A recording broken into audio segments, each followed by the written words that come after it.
Welcome to session 13. One of the best application. Prove by vector method that altitudes of a triangle are concurrent. Altitudes, the perpendicular drawn from vertex. Suppose this is A, this is B, this is C. Altitudes, the perpendicular drawn from vertex AP is a altitude. Again we take one more altitude. Suppose C R join B, extend it up to Q, and this is the three altitudes. Concurrent means passing through same point, and this point we call it as a H. याच्यात एक basic concept वापरते. Two non parallel sides lines in a plane meet somewhere. ह्या दोन non parallel sides आहेत. काय आहे? A P and C R be, two altitudes meet each other at H. नंतर join B H and extend it which meets AC at Q. दोन altitude already आहेत. To show आपल्याला काय दाखवायची आहे? तिसरी सुद्धा B Q is also perpendicular to AC. ही पण अल्टिट्यूड आहे.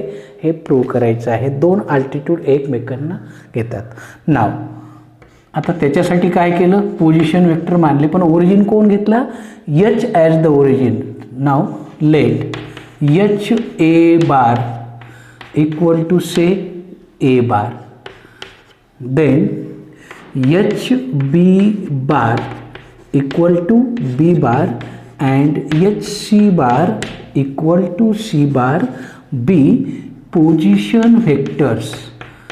हे काय आहेत? पोझिशन व्हेक्टर्स ऑफ पॉइंट्स किंवा vertices A B C respectively. त्या पॉईंटचे पोझिशन व्हेक्टर्स आहेत. ओके, मग आता फिगरमध्ये बघा. अँड देअरफॉर नाव ए पी ही अल्टिट्यूड आहे. याचा अर्थ since A P perpendicular to B C. By our concept we say that is A P bar dot B C bar equal to 0. Am I correct? पण A P माहिती आहे का? ए पीचा काही पार्ट माहिती आहे. ए पी आता फिगरमध्ये बघा. A P and H A. A P आणि एच ए हे कसे आहेत? कोलिनियर आहेत, आणि म्हणून H A bar is a scalar multiple of, किंवा A P bar is a scalar multiple of H A bar. बरोबर आहे? ए पी बार हा अपोजिट आहे. स्केलर निगेटिव्ह घेऊ, संपलं. म्हणजेच ए पी बारचाच सब पार्ट कोण आहे? H A bar. H A P perpendicular आहे, याचा अर्थ ए एच सुद्धा परपेंडिक्युलर आहे. H A bar dot B C bar equal to 0. का? तर H A bar and A P bar कसे आहेत? कोलिनियर आहेत, आणि म्हणून A P bar is equal to K times H A bar, where K is a scalar. Positive, negative, 0 काही पण असू शकतो. तर असा हा पार्ट, म्हणून हा आपण हा घेतला. इक्वल टू 0 आहे. के इकडे आला, 0 झाला. ओके, एच ए बार म्हणजे ए bar dot B C bar C bar minus B bar equal to 0, and therefore A bar dot C bar minus A bar dot B bar equal to 0. याच्यापासून एक equation मिळेल. कोणतं? A bar dot C bar equal to A bar dot B bar and call it as a 1. याला number दिला आपण 1. Also बघा, आणखी एक बाल्टिट्यूड घेतला आपण. कोणता? Also C R perpendicular to A B. C आरचा पार्ट कोणता आहे? दॅट इज सी आर म्हणजेच C R perpendicular to A B. Therefore H C bar is also perpendicular to A B bar. कारण सी आरचाच part काय आहे? H C आहे, collinear. आणि म्हणून H C bar dot A B bar equal to 0. H C equal to C bar. H origin आहे, A बी बारचा position vector, B bar minus A bar. पुन्हा आतमध्ये गुणा C bar dot B bar minus A bar dot C bar. इकडे घ्या, dot product commutative आहे. आणि मग फ्रॉम 1 अँड 2, 1 आणि 2 वर्ण बघा, ए बार डॉट सी बारला 2 किमती आल्या. From 1 and 2 A bar dot C bar have 2 value. पहिली व्हॅल्यू आली A bar dot B bar आणि दुसरी व्हॅल्यू आली ए बार डॉट सी बारची C bar dot B bar. Taking in one side A bar dot B bar minus C bar dot B bar equal to 0. म्हणजेच A bar minus C bar dot B bar common. Okay. B bar म्हणजेच कोण आहे? H बी आहे. याचाच अर्थ हा काय आहे? H B bar dot A C bar म्हणजेच सी ए बार. याचाच अर्थ काय आहे? दोघांचा डॉट प्रॉडक्ट 0 आहे. C A perpendicular to H B. बरोबर आहे. H B is perpendicular to C A. म्हणजेच ह्या एच बीचाच part, that is C A perpendicular to B Q. म्हणजेच काय? दॅट इज, याचाच अर्थ काय झाला? ऑल अल्टिट्यूड्स कुठून जातात? Passes through, all altitudes passes through H. याला म्हणतो आपण ऑर्थोसेंटर आणि हेन्स कॉन्करंट. आणि म्हणून त्या कशा आहेत? कॉन्करंट आहेत. आणि असा हा एक छानसा प्रॉब्लेम. ओके.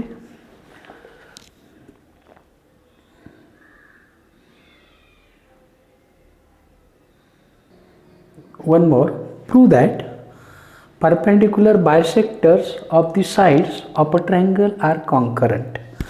पूर्वीचे जुना हा पाठ झालेला आहे तुमचा. ओके. हा तुमचा ट्रायंगल आहे. ओके. कोणताही एक ट्रायंगल घ्या, याचे 2 परपेंडिक्युलर बायसेक्टर घ्या.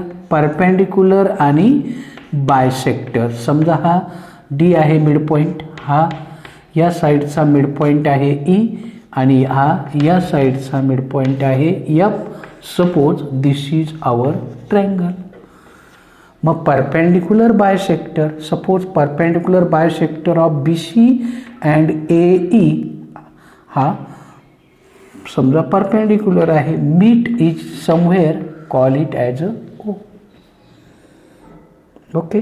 Join O F and we have to show that O F is also perpendicular.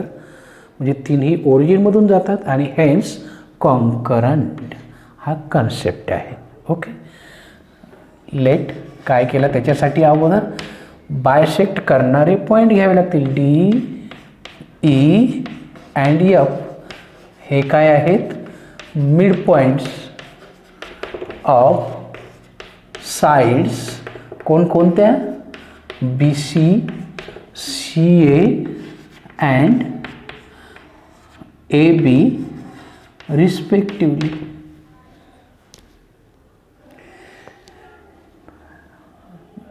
and also perpendicular, दोघांचे मानून घ्या, perpendicular bisector of BC and AC meet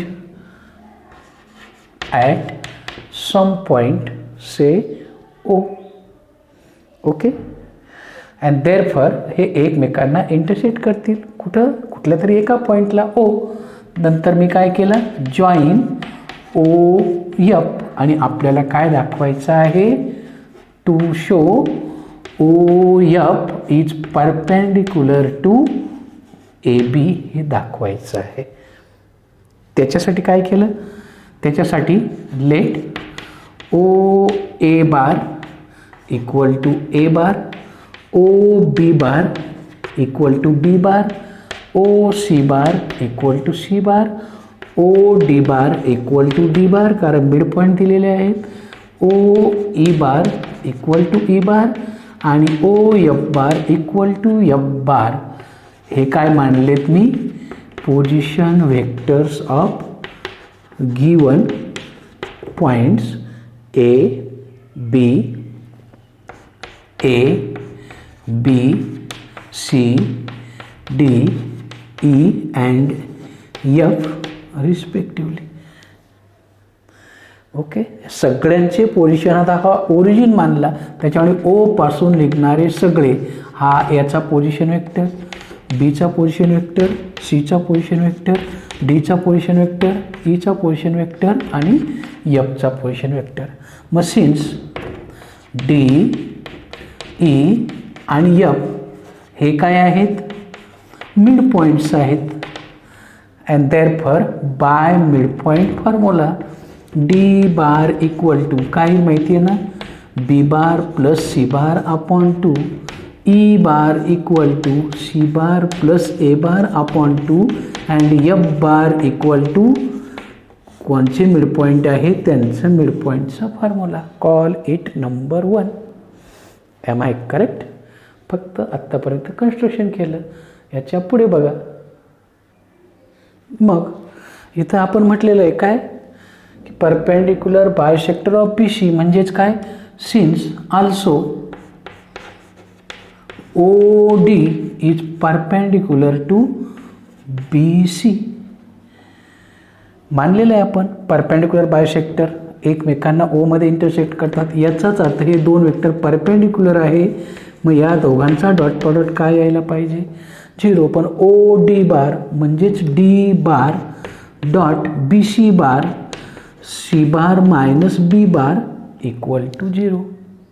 डीची किंमत काय आहे, B bar plus C bar, किंवा बघा एक नंबरमध्ये डीची व्हॅल्यू टाकून देऊ, B bar plus C bar किंवा C bar plus B bar upon 2 dot C bar minus B bar equal to 0. Am I correct. That is equal to, हा 2ने दोन्ही बाजूला मल्टिपल केलं तर मला काय मिळेल, C bar plus B bar dot C bar minus B bar equal to 0 into 2.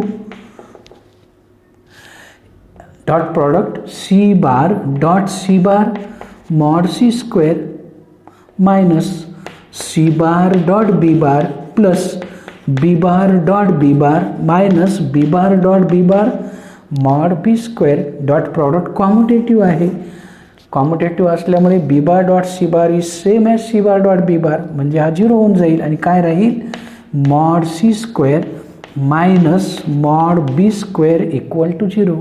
म्हणजेच mod C bar square equal to mod B bar square. याला नंबर द्या 1. ओके, याला नंबर द्या 1. इथपर्यंत काही शंका. ओके, याला 1 नंबर दिला. आपण काय केला, D bar dot C bar minus B bar, D बारची किंमत टाकली, 2ने मल्टिपल केला आणि डॉट प्रॉडक्ट घेतला. डॉट प्रॉडक्ट कॉम्युटेटिव्ह आहे म्हणून मिडलच्या दोन्ही टर्म कॅन्सल झाल्या आणि mod C square equal to mod B square तुम्हाला मिळालं. याला 1 नंबर दिला. आणखी एक परपेंडिक्युलर बायसेक्टर घेतलं आहे आपण, also OE perpendicular to A C, याचाच अर्थ O E bar dot A C bar equal to 0. O E म्हणजे E bar dot C bar minus A bar upon T, but E is a mid point of A C, म्हणजेच काय C bar plus A bar upon 2 dot C bar minus A bar. Similar manner जर dot product घेतलं तर हा काही mod C square minus mod A square equal to 0 because dot product is commutative and therefore mod C square equal to mod A square. याला number द्या 2. बघा याला 1 number, खरं तर याला नंबर द्यायला पाहिजे होता 2, याला नंबर द्या 3 आणि मग from 2 and 3, from 2 and 3 mod सीला 2 व्हॅल्यू आल्या. कोणत्या? Mod B square equal to mod A bar square. एका बाजूला घ्या mod B square minus mod A bar square equal to 0. याचे 2 factor B bar minus A bar dot B bar plus A bar upon 2. 2 ने multiple करा कारण equal to 0च आहे. B bar plus A bar upon 2 equal to 0 upon 2. याचा अर्थ आहे A B bar आणि B bar plus A bar upon 2, B bar plus A bar upon 2 काय आहे? हा आहे मिड पॉईंट, म्हणजेच कोण आहे? ओ एफ बार आहे, एफ बार आहे इक्वल टू 0. याचाच अर्थ A B perpendicular to O F, आणि हेच आपल्याला दाखवायचं होतं. याचा अर्थ काय? All perpendicular bisectors passing through the point O आणि हेन्स कॉन्करंट, हेन्स कॉन्करंट. तर असा हा point. Okay, show that the sum of lengths of projections of pi plus qj plus rk on coordinate axis. मग coordinate axis म्हणजे हे तुमचे 3 axis आहेत. दिस is x axis. याच्या डायरेक्शनचा युनिट वेक्टर काय असतो? I cap. या डायरेक्शनचा युनिट वेक्टर जे कॅप. या डायरेक्शनचं युनिट वेक्टर्स हे तुमचे परपेंडिक्युलर युनिट 3 वेक्टर्स ॲक्सिस आहेत.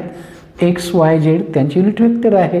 ओके, हिअर लेट ए बार काय आहे तुमचा? पी आय, परंतु पीची किंमत तुम्हाला दिलेली आहे.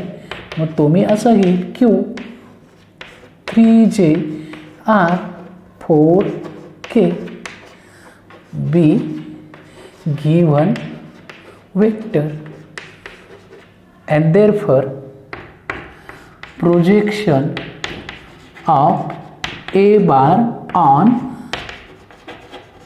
x axis म्हणजेच कुणाच्या डायरेक्शनला? x ॲक्सिसच्या डायरेक्शनचा वेक्टर आय कॅप. कसं घेतो माहिती आहे ना? ज्याच्याशी प्रोजेक्शन घ्यायचं त्याच्याशीच डॉट प्रॉडक्ट घ्यायचा आणि त्याच्याच मॅग्नेट्यूडने डिव्हाइड करायचं. मग ए बार आला आहे 2i plus Q 3J plus R K, शेवटी जरी किंमत टाकल्या तरी चालेल, इंटू आय. जे आणि के आहे का? नाही, मग ते 0 घ्या. अपॉन मॅग्नेट्यूड 1 आहे. आय बार डॉट प्रॉडक्टमध्ये आय जे के म्हणजेच काय? 2. Also projection of A bar on y axis म्हणजेच along J cap equal to A bar dot J cap into magnitude of J cap. वरच्या प्रमाणेच किमती टाका. हा 4 आहे. आय आहे का आता? म्हणजे हा कसा येईल? 2i plus 3J plus 4K dot 0i plus J plus 0K upon आणि जे फक्त 3 आन्सर येईल. सिमिलरली